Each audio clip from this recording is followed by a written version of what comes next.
Friends welcome to my channel. आसतु आज आम भेज एग आमलेट बनैबा। देखंतु देखंतु मु केते सुंदर भाव में बनैछि भेज एग आमलेट। आपण मन तो सब बेले एग आमलेट खाइथिबे, तो आम आज ये भेज एग आमलेट को बनैबा। देखंतु केते सुंदर हेछि। तो आकु पिला माने मध्य खाइया को बहुत भल पाई थांती आ बहुत टेस्टी मध्य हेछि। देखंतु एपरी भाव में सॉस रे आपण खाइबे। एबे आमे भेज आमलेट बनैबा। ता पई कि आमे गोटे बाउल बेसन नबा,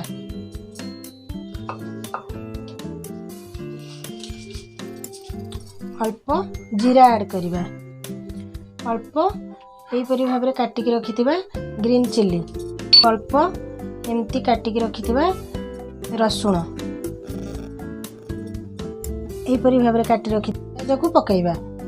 आउ एपरी भाव में काटि रखिथिबा टमाटो को पकाइबा। फाळे लेमन जूस, अल्प सोडा, खाइबा सोडा और स्वाद अनुसार अल्प हल्दी गुंड, स्वाद अनुसार लुण आउ अल्प आम भृषंग पत्र पकेबा। भृषंग पत्रटा आमर भल बास्ना आसी थाए आउ टेस्टी मध्य लगी थाए आउ आमर शरीर पई मध्य भल।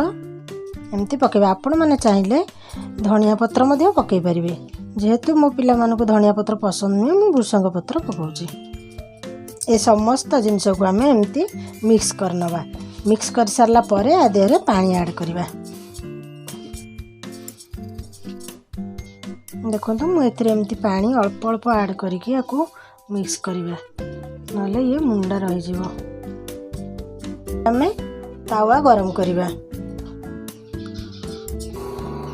एबे हमर तावा गरम हे आसलानी, आमे एथिरे एमती अल्प तेल मार देबा। एबे आमे गोळै की रखिथिबा बैटर को तावा रे पिठा भली दबा।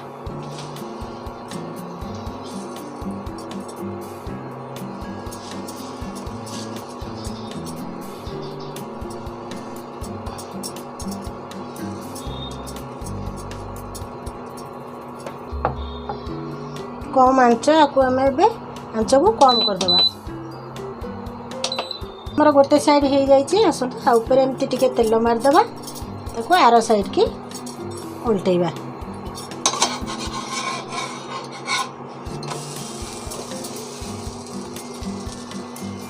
आकु एमती अल्प समय सिझापी छाड़देबा। देखो बर्तमान आमर रेडी हो जाइए। आम याकू तावारू बाहर करनेबा। मुझे भाव में सबू जाक बैटर को आमलेट कर नौचे।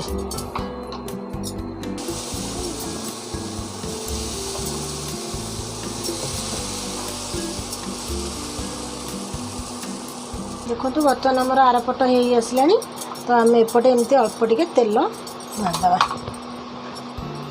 तापर आम आपको लेउटेबा। देखो मुझे भाव में सब गुड़ाक बैटर आमर आमलेट कर नहीं।